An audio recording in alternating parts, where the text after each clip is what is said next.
All right, boys. Gents, welcome to Hoagie Time. We got HT O'Hagan taking over for our good buddy Hef's spot this week, but have no fear. Hef's with us, live from Aruba on split screen. How you doing, Heif Dogg? Yo, what's up, guys? Legit, I'm in Aruba. I'm looking at the water right now. We're in Palm Beach, Aruba at the Marriott Surf Club, holding it down. It's always Hoagie time, no matter where we're at. That's an amazing dedication to the show, my man. You know, you obviously could have, had a good time, but no, you wanted to have a good time with us here in Delaware County. Oh, you got fans? Yo, check it out. Fans Yo, from... we got some fans. Yo, it's crazy. It's pandemonium over here in Aruba. Pandemonium! Fucking pandemonium! I love her. How you doing? Yeah. I love her already. All right, ladies. Hoagie Time Podcast says hello. Wow, yeah. Incredible. So you got there yesterday. So, yeah, we're having a great time. You got there yesterday? Yeah, yesterday, yes. Okay, great. And your buddy, to introduce us to your buddy, tell us a little bit about Mike, this right? is Mike DeGaudio. Hey, Mike. What's up, boys? Chile, New York. Loves Hoagie Time. Nice. Great dude, met him and his bride, Mandy, here in Aruba years ago. And we continue to vacation with our Aruba family. Incredible. He's a real one. Incredible. Does he know any mobsters? Do you know any mobsters, Mike?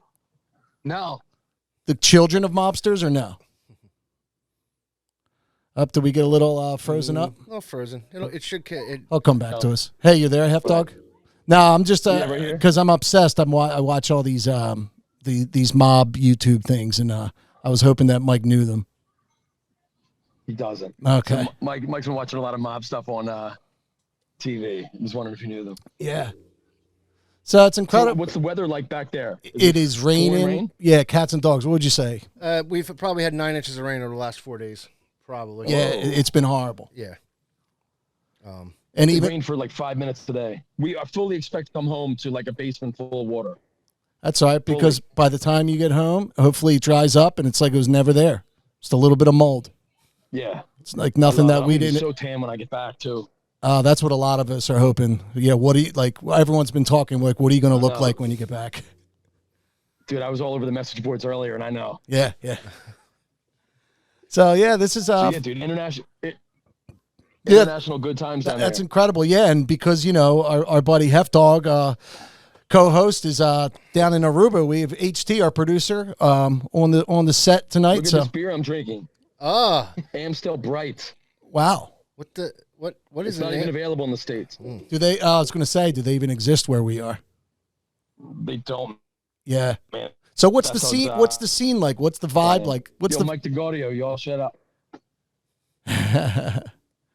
Unreal. What's the vibe like down there? The vibe's unreal, dude. They call Aruba one happy island. Look at his face. Everybody's the best, man. Everybody's super friendly. Yeah, where's most people come from? All over the map? That like vacation there? The States, but a lot of Dutch and Europe too. Do you want to get into that Vandersloot? Does he still weigh heavy over the island anymore? Like the ghost of him? Nobody talks about it? Dude, he might, man, but I guarantee my Delco voice is echoing across the shore here, and I'm not going to start dropping certain names. Nah, man. Exactly. That entire 'Cause where island. it happened, I'm right here. Yeah, It happened right where I'm at. Yeah. Really? Yeah. Oh yeah. Yes. And like that entire island went and tried to find her. I mean, they did everything possible. 100%. These are the best people ever. Yeah. I mean, what are you going to do about it? I mean, we know what we can do about it. That guy needed to be eliminated, but Well, he had a lot of Eliminated. yeah, he had a lot of connections with the political. His dad and his grandfather, they were all judges in the Netherlands, and like they kind of went over to Aruba and they were kind of big time there. So he had a lot of in the early stages of it, a lot of people kind of redirecting it. And then when they realized it was a bigger problem than it was, then there was no like getting around it. right. But And yeah. I think we should just move on to the other subject. But I will say this: when that happened, of course, Wildwood had the T-shirt of the year. It said 18 out of 19 students loved Aruba this year. Oh, Jesus Christ. God, of course, that was that good old Wildwood T-shirt, Brought to you by the same people that had the game called Whack the Iraqi. Yes, Where exactly. it was like a high school kid dressed up like a Middle Eastern Yes, caricature. correct. Yeah. That people would try to shoot with paintballs. I had a shirt from the Wildwood Boardwalk that said, "Not only am I great, but I'm Puerto Rican too," or something. And I wore it to like football practice, and one of my Puerto Rican buddies on the team's like, "Jesus Christ!" Yeah. Like, there's bartenders. I mean, God, people have grown up seeing your face down there. Yeah, dude. Yeah. So yeah, we're coming to you live from the Dutch Caribbean. No big deal. Yeah, so I mean, the first part, guys, is probably going to be audio. I'm just looking at the we're just looking at the stream and we're testing that. But I think we got you back on video, but I think the first part might be audio only. But we'll see. I mean, the audio was still good, so we'll see what's going on. It sure was. HT, have you? I mean, not HT. Heif Dogg, have you ever played guitar down there? Have you ever brought it like on a vacation to where you played? Yeah. Really? Okay. The delay's throwing me off because it's like a solid 2 or 3 seconds. Right. But yeah, I've played guitar down here and I've sang down here. There's a band called Joyride, and the guy is from Jersey. Oh wow, that's awesome. He's from Jersey. Yeah. So I sit in with them once a year. Yeah, I'll sit in with them. Nice. That's great, man. Well, I mean, we love the fact that we were able to check in with you, and we didn't lose you this whole week, so we're happy we got to see you down there, and such a great attempt for him to come man. on. Yeah, And, I mean, Mike at the Gaudio. And Mike, yeah, I'm glad that you met a nice guy. So hopefully things work out with that. Yeah. I just want to give a quick shout out. Yo, It's called show them Riverside where- show them FM. where We're we're at using real that right now. I mean, If you can stand up and walk out to show like what this is. Check this out, guys. Yeah.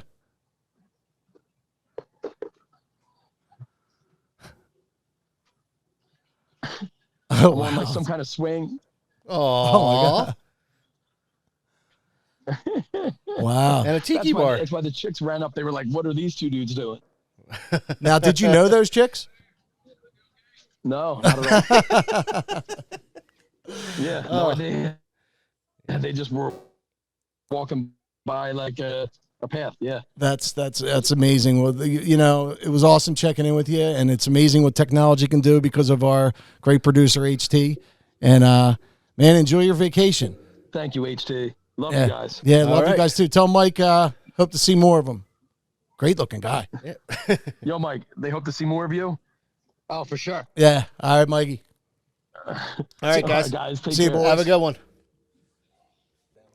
Oh, there you go. See, that should be reserved for both of you guys because that one it's more of a genuine feel. If I It's a genuine whether we actually want to blow each other. yeah. Also, we got that. I mean, we got 924 subscribers now. Wow, that yeah, climbed look, up. I mean, like, nice. Hey, 924 after 3 months. That's pretty good. Yeah.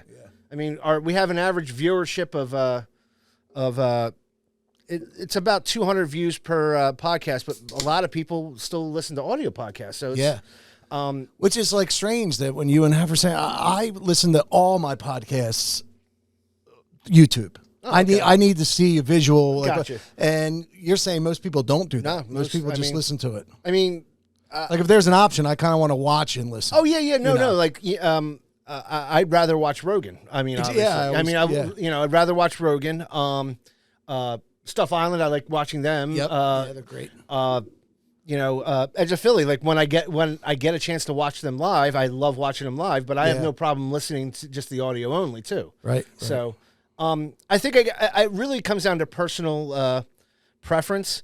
Video podcasting, if you really think about it, last 5 years, that's when it came on strong. I mean, everyone, the first podcast was what, in 2001, 2002, something like that. Is that when it started? I mean, that was when the iPod was there. So, And why do you think like podcast, like it's a lack of like community, like, cause we used to communicate more with people. We'd go out to, out and see people and all that. Yeah.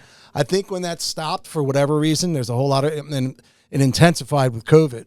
oh yeah. But for whatever reason, people want to get there. They want to feel like they're getting that conversation still with their friends, and but they don't want to have to be in it. They want to, just kind of listen to it. The Zoom boom I think is what has now elevated video Yeah, podcasts. I mean, when I got my new job, it'd be unheard of to not kind of interview in person or whatever. But I had a real quick in 3 Zooms. Yeah. And that's just the way it is now. It's just, and it was good. I mean, the technology certainly caught up to itself, like to where you can see everything. Like there's no like lag and all that kind of stuff. So Chris Gaynor from Clifton, he moved down to Florida. I know Chris. Yeah, good dude. But he's a recruiter. But he moved down to Florida. He, now he's doing the same job he was as a recruiter, but does it in Florida now. Oh yeah, So yeah. You literally don't have to go to the office anymore. I know a few places right before COVID.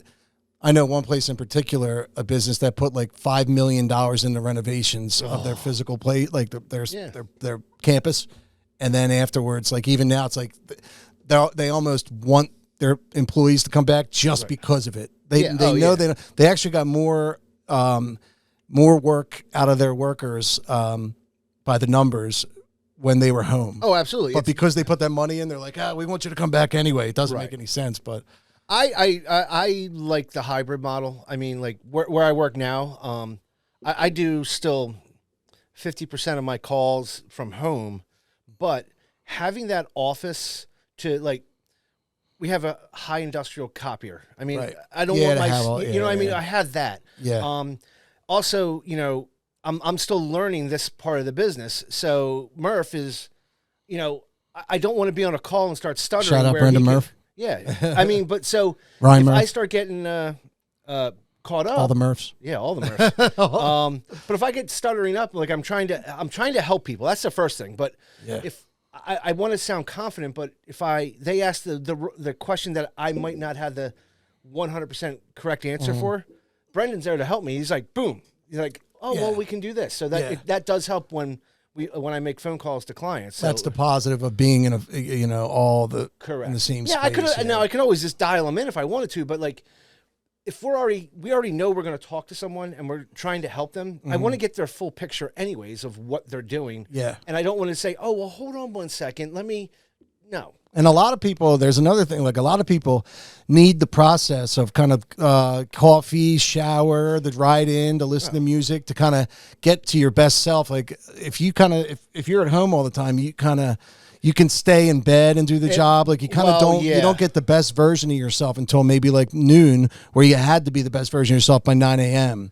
Before, right. So there's got to be that kind of. So I always like when I first started working from home, I didn't have a routine.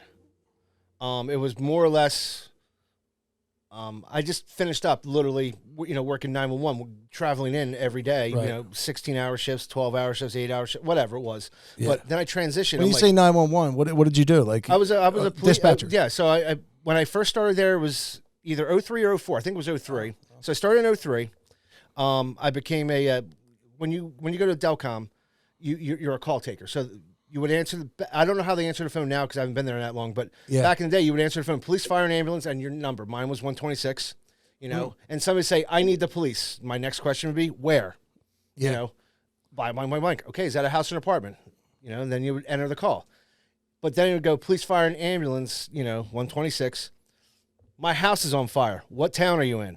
But don't you see all that information? Isn't that up on your screen or no? Yeah, but you can't trust it. Okay, so because so back in I think it was about 1998. That's when voice over IP started. You all hear about that today like it's nothing, right? But let's just say you were a Comcast customer in 1998 and you had their phone system, and then you moved to Florida, right? You got to port your number, but if you never updated your E911 stuff, all of a sudden, you're at 100 East Glen Olden Avenue, but you're actually in Miami, Florida. That's a big problem. Wow. Yeah. So you worked there for how long? Till let's see. I was working 2 jobs. So I was working 2011 with the other place, and so I left in April of 2012. Finally, like we built the other company. I helped build it. Which was great. But yeah, I had the greatest time at 911. But at the time when I left, I got the highest part I could be there without being a manager. Right. And So you worked yourself, you topped out. I topped out, and I still loved working there, and I wanted to work there part-time, but it's all about clicks and all that stuff. Sure, like yeah. and again, I hold no grudges against the place. I still have a lot of great friends that work there. Yeah. So, but it's I had to leave there because I wasn't going to be a manager. And, Yeah. So so you kind of topped out, and it's and that was up until how long ago? When did you start the new job? So I worked Full-time? So I worked 2012. I was technically full time in 2011 at the other place, but I finally we had enough revenue coming on board where I could leave the 911 and work there full time. Okay. And then then I left in January of 2022. I had my run. I'll just leave it at that. That's the nicest way to say it. I had my run.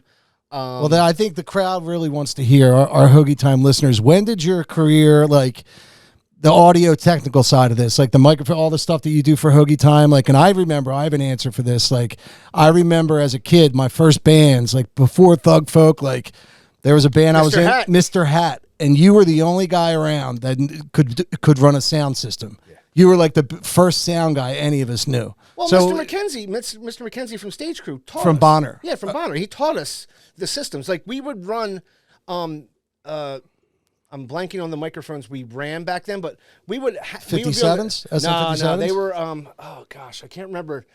I think they're called triggers. I can't remember the exact type, but I just remember us being on scaffolding and we would hang them, right? And then they would merge into a snake, and then that snake would go only into one channel. Yeah. Okay. So and the board they had back then was massive. I mean, the board at Bonner. the I board at remember that, Bonner, yeah. like that board now today, like Yeah.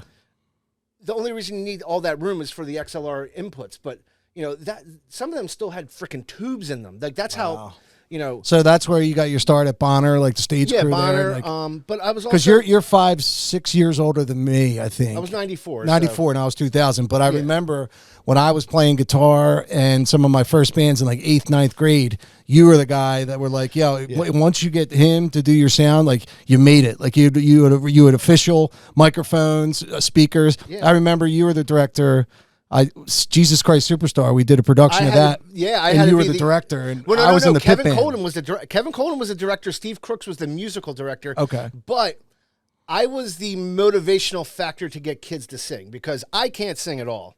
I mean, I guess I can hold a tune, but no one wants to hear this guy sing. Could anybody sing in your family? Like, I mean, Coley was musically inclined. Yeah, Coley was. He could play bass. I mean, Coley was good with his brother. Yeah. Yeah. My brother Coley. He was, I think I would call him a hybrid. He thought he knew how to do sound. I mean, he could plug it in and do things. Right. But, I was like, hey, maybe you should try it this way instead, but sibling rivalry is like, no. Now, did you want to be a sound guy because you kind of, was it like I that was thing? a sound guy for a couple bands. Like, there was, I did sound for Crystal Rocks, Don't Call Me Francis. I was actually doing the monitors. The main guy doing the sound, he worked the boards, but I mean, I thought it was great. I was 19 years old. I'm doing monitors and getting to drink, and I didn't have to drive because we had the van, we had the big van. And so the owner, and he would drop me off at my house every, I mean, I might be picked up at noon. Monitor, is that called front of house? Yes. Yeah, because you're a front of house guy. Okay, I always wondered what that term was called. Yeah. So, but I mean, did you get into that because like you kind of always wanted to be a musician, or did you always like being in that back of the role that like got things done I like behind the building scenes? I like building and things. building. I like building things and solving problems. Like I mean, which the best sound guys can all solder. They can all, and I mean, like soldering is an art that when I'm saying I'm very basic, I mean, like I can solder something. I can make an XLR cable. Yeah, that's great. But I mean, these guys can. If the board broke, they could probably get a microscope and get in whatever. Yeah, but you have that in you too. You're being modest, right? But you have that mechanical, technical kind of experience. But I remember as a kid, you were kind of like the first guy that was doing like that sound system stuff, and you kind of went into it after high school too. Well, I mean, 1920, you're doing the monitor mixes and stuff. Yeah. And did you kind of always keep a PA system at the house and was always able to if something? So what that PA system was from O'Hagan's. So Dad sold O'Hagan's the Bar. place. So Okay. Dad sold the place in Shout out 96. O'Hagan's, Collingdale, PA. So the sound system was a small Crown. Think about this. It was a small Crown DJ amp, right? And it was two really good. I think they were PVs, but they could have been JBLs. Okay, yeah, the PVs were big then, and then Yeah. they turned into shit. Right. So think about that's what they were. So we had that, and then I had a crappy. It was a 9-channel Mackie board.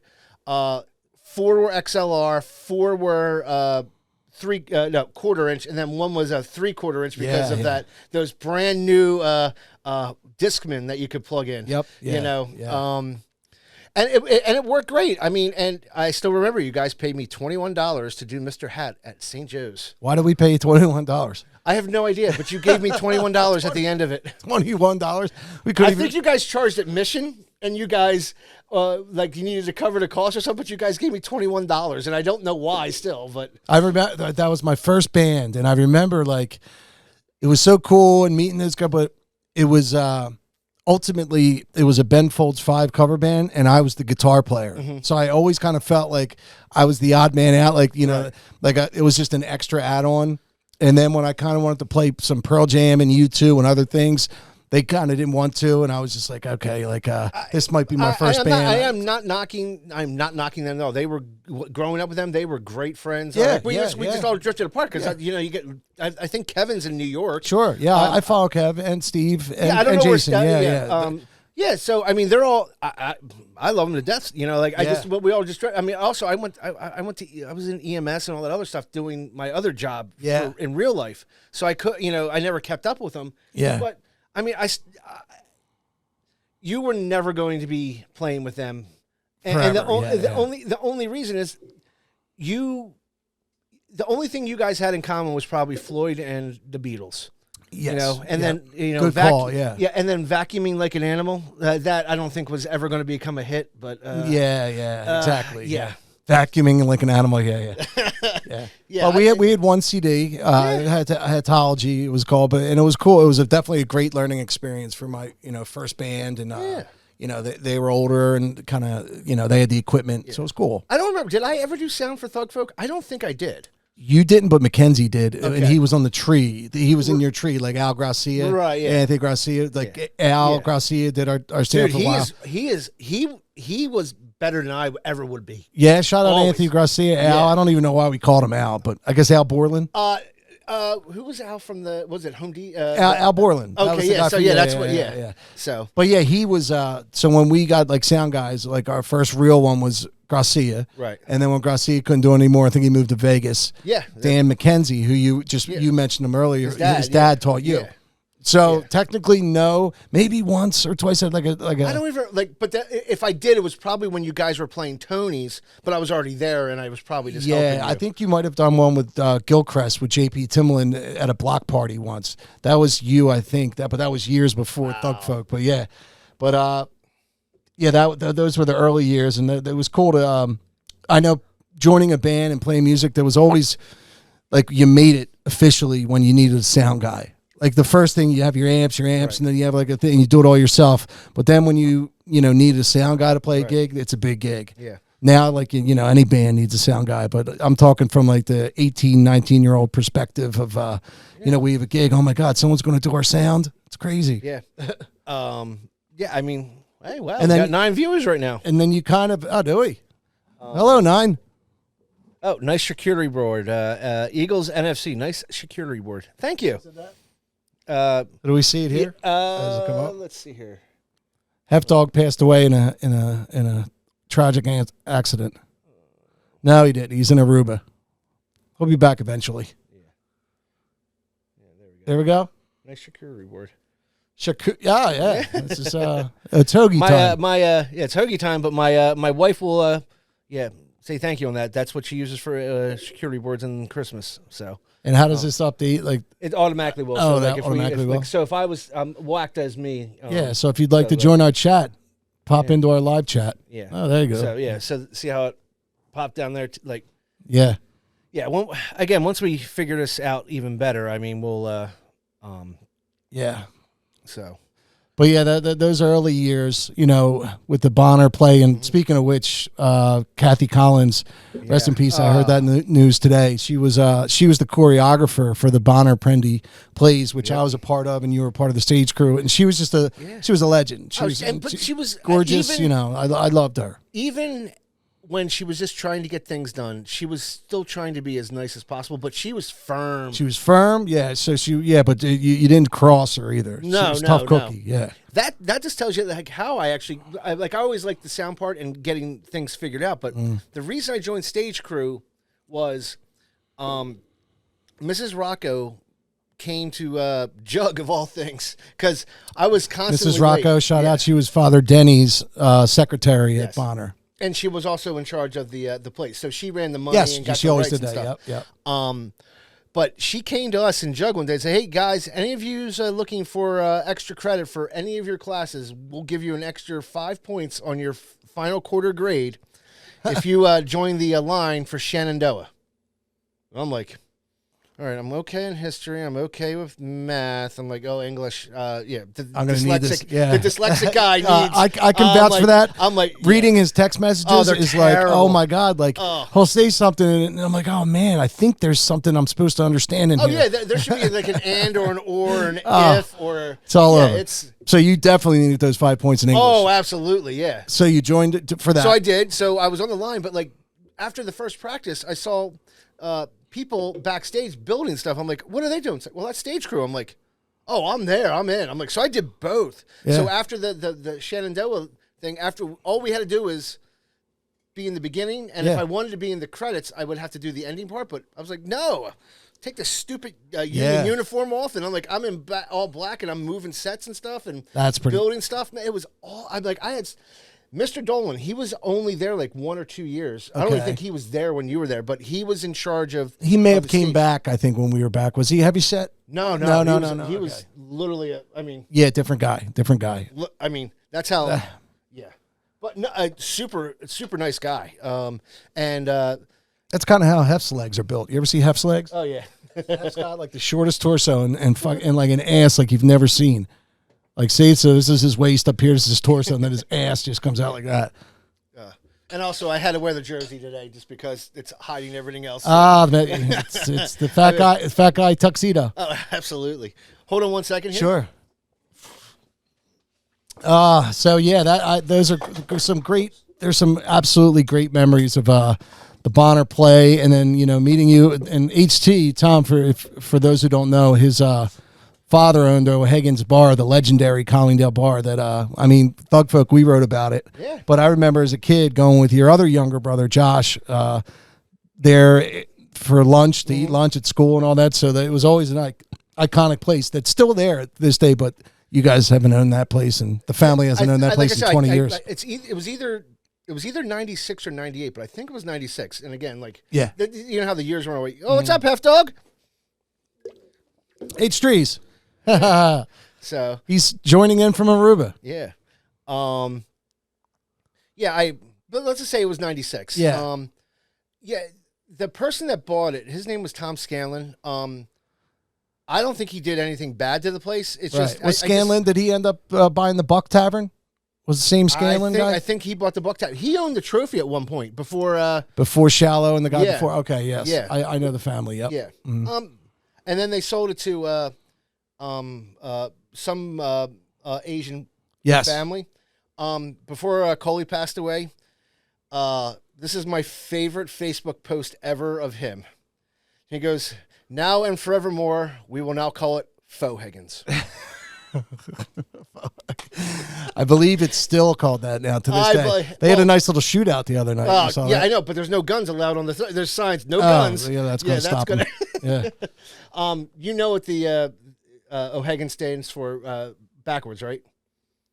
No. Snagaho.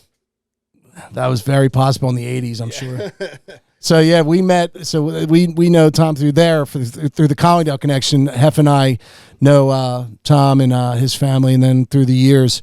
But you always had your foot back into, anytime there was some type of production that you could pop right back in and, you'd have the microphones, the wires, the speakers. I would probably have still probably doing this today at Bonner and stuff, but unfortunately Columbine stopped all that.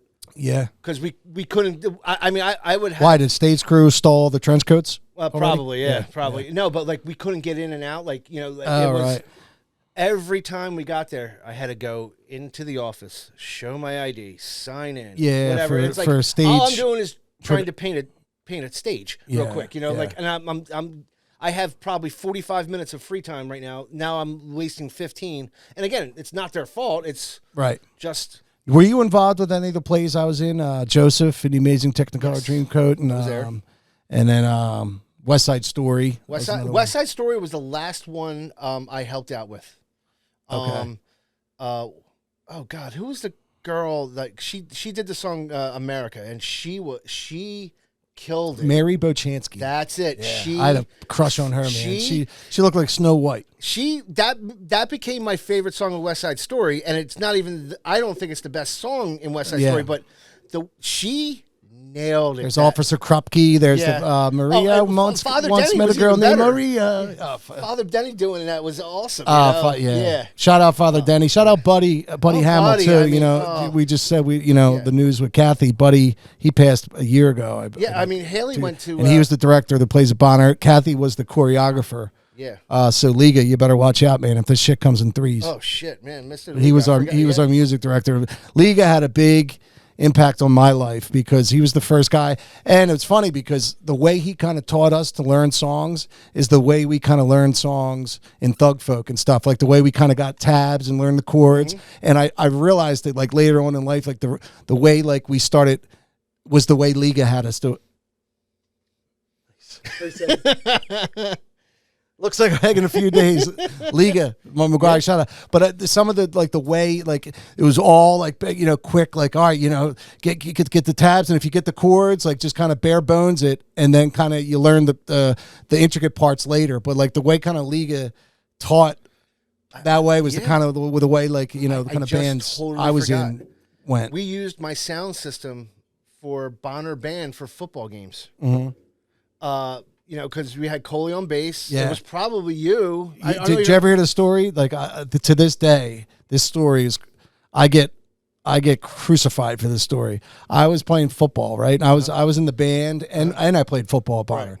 So my sophomore year, I didn't play too much because the seniors played. I went up to my football coach. I'm like, yeah, would you mind, Eddie Harrington? He's an awesome dude. Yeah. And I said to him, would you mind if I, since I'm not going to be in the game anyway, you're not going to need me, if I played in the band at halftime, and then I'll just come back to the team at the third quarter, like, just nothing happened. He looked at me, he's like, are you fucking kidding me, Barclay? He's like, I'll be the laughing stock of this town if I have to call into the band for my backup offensive guard. Like, absolutely not. He's like, don't even try. Like, are you for real? Like, I would never have to call up into the band for one of my players. He's like, no, you can't do that. Thanks for asking. I'm like, oh, I just tried to kill two birds with one stone. I just wanted to play. No, yeah, it was cool. Yeah. But I also have breaking news. Yeah. Joe Hennessy from Collingdale. Hey, Joe. Yo, Joe, take it easy on those coaches in Collingdale, all right? Dude, that's why I Also, quit stick umping. the mayor on you. That's why I quit umping and stuff. I get it, man. But you're allowed back in Collingdale Library. I am? Yeah. Where? Oh, sorry. Joe, if you could comment again, I am allowed back in Collingdale Library. This is true. I'm looking forward to this because I haven't gotten a good book in a while. I'll tell you that. And sometimes you need to fact something. Yeah. But I can help you out with the fact stuff. I got one. Right yeah. there. So yeah, the Bonner band. So that was that was hilarious. But so I. Liga, that's who it came to. But I ended up playing, and Liga was our guy there. For Superstar at Collingdale. At Collingdale, yeah. Liga, they were on strike, and he lent us the keyboard for Steve Crooks. The Kurzweil. Right. Yeah. But the problem was the place I was working was a union shop. It's like I can't go and get it. He says I'm good to go. Sweet. Yes, I'm back in. Hear that, Hoagie Time? Hoagies, all you Hoagies out there, I am allowed back officially into the Collingdale Library. Big misunderstanding. We should literally go in there and get you a freaking library card this week. let's do it. Yeah, and like I has to print it out. You know. Yeah. Oh my god. No, that's awesome. Yeah. But yeah, so I felt bad. I'm like I can't go. I'm like, he goes, well, how about this? I'll go get it, and then he walked it down. That this tells you how cool he was. Yeah, that's only reserved for Hef. So I'm not involved in that part. But he and Steve walked it down to the back of where the ambulances were at DCMH. Yeah. So I didn't have to cross the line. And I just didn't. I mean, to me, I didn't know better back then. But like, Right, just to be when safe. you're working a union shop, Hey. you just Hef knows all about that. yeah. I mean, You yeah, know, he you had know, to deal there's with certain it. things you got to do with the union guys. Yeah. So, if anyone's actually in here, how's our audio sound? Yeah, we're just testing this out tonight. We're kind of having, so we can start going live and, having some phone calls. We're going to start doing that too. Yeah, we got the phone calls in. Again, we have to also compliment Riverside FM. They're giving us a trial right now, so we're live streaming over this. But Not guilty. Oh, Yes. sorry. Oh, yeah, that's Okay, correct. yeah. Yes. We can live stream over up to 5 platforms at once. I was trying to get greedy and do Facebook and YouTube, but I'm like, yeah, let's just start with one tonight, and that's what we're doing. Cool. So, and it sounds perfect. Good. Yeah. All right. Thanks, Hef. So are you still drinking those Amstel Brights? Yeah. Once again, our buddy Heif Dogg, he's in Aruba right now. But our label, like when we kind of depict it, should be Heif Dogg goes to Costa Rica. Someplace completely elsewhere. Yeah. But the first time I played live for anybody, like, outside of like a garage, was on your second floor of your house in Alden. Oh, yeah. You used to have a drum set, and it was like bands played there, and kids would all jam in there. And your brother and Haney, Yeah. and Who another was- guy were playing Who was pilot in Superstar at Saint- Bonner? at Bonner. Him, I think it was Haney. No, Haney was Simon Zealots. Maybe like You Sean. got the power. You got the Yeah, he was that. Yeah, maybe Sean. I can't remember. Nicest Albright. dude, man. I think he played football too, but he was freaking jacked. I'm actually going to put a link in our description this week though, because I believe Kevin Colden or it was Garcia put the Super 96 Superstar on YouTube because we watched it during the pandemic. It was good. Yeah. It's real good. Yeah. But that was the first place I played it. So me and Timlin were over there, and we played, and it was like almost like it was me, Timlin, and somebody else. And I remember the look on Coley's face, like there was new kids on the block. Yep. He didn't like that. Well, But no, it was cool. that drum set was from O'Hagan's too. Well, parts of it were. I mean, they had this one band that would come in once in a blue moon, and they would just leave it there, going off. Nothing like a sun pump. It knows, because where we are in the Great Northeast, it hasn't stopped raining. Yes. And but yeah, that's cool that you always kind of had. Because I know when Hef and I came on together, when we brought you up, we're like, oh, he knows, he has the stuff, he has the know-how, the knowledge. I mean, this was And a great problem solved today. Like, I just learned this over the weekend. Well, you have a quest. You have like a zest for learning. Like I love that, yeah. like building stuff and like that. Yeah. You're naturally curious, and I always remembered that about you when it came to like sound stuff. A couple times, like I'd have a broken XLR cable, and like boom, and then I solder. you'd fix it. Yeah, lost picture. I remember when you guys played O'Hagan's. Nice. Yes. That was all. Yep. I can hear you guys. Full audio, no video. Nice. Okay. So we're doing hey, for a quick test, we're, and our average viewership right now is 5 minutes and 23 seconds. Yeah, and I would like to eventually when we do it have a live channel. Yeah, so because we can re-steer the conversation in many ways. Yeah, there's an app. I just ran out of time. Like I spent a couple hours each day over the weekend, and then and a little bit on Monday, and then obviously we ran into this. But apparently there's an app where we can merge Twitch, YouTube, all of them into one spot, and we'll have an iPad, or we'll just use the our monitor down there. So perfect. That's the other thing we have to figure out is when we do that special live, possibly in 3 weeks. Oh yeah. Which we are doing. We can announce that we are going to be doing a live at the Eagles Carolina Panthers game. I thought it was the Steelers. Steelers. I'm sorry, Steelers. Pittsburgh Steelers. Yeah. Okay. Same team, really. Pittsburgh Eagles live down at the tailgate. So we're going to be doing a live show there with Eddie Johnson and his crew. So look out for that in 2-3 weeks. That'll be fun. Yeah. And we'll get you. We'll start announcing like where that's going to be. I mean, I know they're always in the same spot, but they might be like one spot over from if they were in K1, they might be in K3 that day. That's all, or M1 or Yeah. So, I miss working down there, man. That was so much fun, man. I worked down there a lot for like McFadden's ballpark type stuff, and it was fun. But God, the parking was always a nightmare.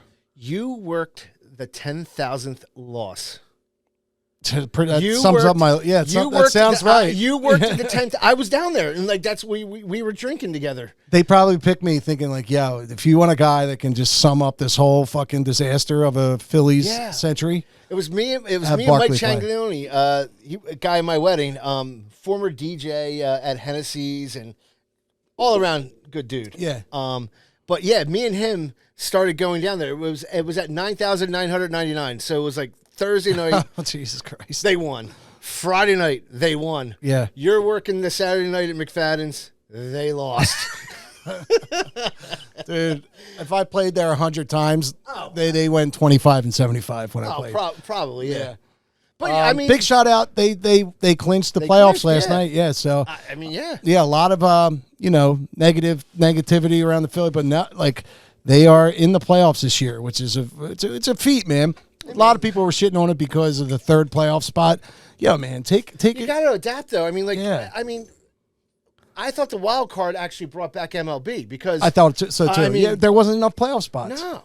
You were like alienating, 80% of your fan base because nobody gets in the playoffs. I mean, I still thought it was super cool the one game play in the first time around. That was pretty cool. I thought, because you're using pitchers for one inning. Yeah, wild. I thought it was good, but I mean, like, hey, Friday we might play as soon as Friday, and that's great.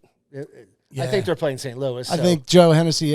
How far do you think they'll go? I think they could legitimately. I mean, they could lose the first, but I think they can win the first round against the Cardinals. I don't think the Cardinals are anything special. After that, the Mets and the Braves, especially the Braves, but I think they can win the first round. So, Joe, yes, I have already taken over for Steiner. Also, if people need private photos for Santa, go to delcosanta.com. That's delcosanta.com. I got to get back to you because I have you for a Santa event. And then we're Text finalizing. me and I'll remember. Yeah, we're finalizing the Collingdale walkthrough. Steiner gave me his suit, so I have to bring the tradition and keep doing it. And that's I'll tell you what, I did it for the first time last year. I mean, I've been Santa with the fake beard a lot of times, but having the full fluffiness right now, last year. Does it itch? Like I have a little peach. I have a summer beard, and I get itchy, man, when I get too long. I guess, but yours is a full ass beard. You have a man's beard. But you have to take care of it, and I didn't understand that part. Yeah. But you literally so you put the there's moisturizer. There's all this. There's all this crazy stuff, Yeah. But it's I thought it was fun. They didn't spare on expense. They got the good stuff. Yeah. I mean, the execution, but still, Bonner and Prendy, they really took pride in every production they ever did. They did. Yeah. You look back and you're like, wow, like it's cool. It's all volunteer. Yeah. Pretty much. Absolutely. I don't think they got paid for that. The orchestra always got paid. That was part of the rights. They have to pay. It's one of those ancient Broadway things. Because of the music. Right. Now, did they get what, 25 a show maybe? I don't know, but it wasn't a lot. I know the rights cost the most of everything. Like you're just trying to recover the money for the rights. Well, that's why schools can't do rent and because they never released the rights. Well, the rights are now available for rent. Oh, yeah, they back are when we were available there, now. Yeah, now. But the from what I remember, again, this could be 1,000,000% wrong now, but back in the day, if it was on Broadway and it was its first run, you could never get the rights to it because it's in their first run. Yeah. You know, you don't want to have like think about Cats. It ran for 23 years consecutive. It was the longest running whatever. You couldn't do Cats. Yeah. A week after it finally closed, you had Cats, the school edition. Yeah. You know, Les Mis did 15 years on Broadway. It shut down. Then you had Les Mis, the school edition. John Valjean. Yeah. 24601. Yeah. But yeah, so you know, it'd be cool to see. I think this year Bonner's doing the one I did, Joseph and the Amazing Technical, and I was the the Pharaoh, the Elvis guy. Yeah. So I kind of, I'm always a little protective over it. I want to see if this guy can pull it off. So I might go and see it. It's such a great, fun show. Reminds me of Jesus Christ Superstar. A lot. But I think it's Jesus Christ Superstar Light. It's an easier way to ease people into an all musical play. Right, yeah. You know, I mean, it's a little easier to understand Right. without the drama of Right. you know Jesus Christ Superstar. That can take you. I mean, and I love the narrator. I mean, like know. that's well, it's Rice. It's Lloyd Webber, right? Yeah, Andrew And Lloyd Webber and Tim Rice. Yeah. But I love, you know, there's a VHS version of it with Donny Osmond. Jesus. And, yeah, I saw it, yeah. I loved it, but it wasn't for him. It was for the narrator. I can't remember her name, but she was. I mean, let it out a mighty roar. Yeah. Like, on NBC a couple of years ago, the John Legend, that version, Right. that was on. I mean, that wasn't bad either. it wasn't bad. It wasn't bad, but it introduced a new, generation to it. That The Judas was in Hamilton. I can't remember his name, but man, Judas Hamilton's unbelievable. Oh, Hamilton's the best thing I've ever seen. I used to swear by Jesus Christ Superstar, and I still do. Right. Hamilton's the best thing I've ever seen. Oh, I mean, Jesus Christ. Where do you start? Superstar. Yeah, It's like that. I think that's a flawless show. I think Les Mis is a flawless show. I think Wicked's a flawless show. But just that opening of Hamilton. Yeah, and It's once you think you get a break in Hamilton, Nope. you get hit with the best rap you ever heard from and then you get this emotional song, and then and the singer, the Alexander Burr, Yeah. I don't know Burr's first name, but Burr, who was Alexander Hamilton's rival, Yes. is unbelievable. Like his voice, Oh, it's great. I mean, but like dear Theodosia, what they say to you, it's beautiful I still, song. like one of it's one of the most mundane moments, but it's like, let's have a cabinet meeting. I'm like, how do you cheer on a cabinet meeting? Like, and then they all kind of get into it's it. like, and then they had that rap battle, and it's like, damn. Yeah, and like you got to think those people that write those Manuel. It's got to take 4 or 5 years of constant work. To He already had a Tony-winning play in the Heights. He had that going on. Yeah, so he had the Tony-winning in the Heights. I liked it. Not my favorite, but like, there's too few musicals I don't like, or hate. Like, but I hated one, and it was the one of my senior year, and I was like, I was so pissed off that was my last one. Right. It was do black patent leather shoes really reflect up? I fucking hate it. It was so corny, and I'm like, really, I got to go out like this? Like, you go to West Side Story, to Joseph and the Amazing Technicolor Dreamcoat, to that. That's your sophomore, junior, senior year. I mean, that's like almost like being undefeated in football. Well, do you remember Buddy? Undefeated in football, and then fucking, kicking out your whole starting line to go to the public school, and then you go don't win a game. But do you remember Buddy's answer? It's like, hey, what's the next one going to be? It was the smell of the grease paint and the roar of the crowd. Like, it's like an obscure thing. He wasn't an asshole. Like, he was very firm, but he was always. Yeah, he was firm. He was just trying to make people have a great show. He's trying to have kids grow up, and that's, and that's, to wrap this up, that's what this episode's about. It's about kids learning their passion and figuring something out, and like knowing that, this might be what I'm good at, and then going for it. And then you're 40, 45 years old, and that's what you're doing today. And in your case, that's exactly, because when I remember seeing you at 20, like, wow, this is something he did. He's great at. That's what I viewed you as a young kid getting in. It's like, that's the guy. If you ever have a real band, he's your sound guy. Me, I was into that stuff, and I still do it today. So we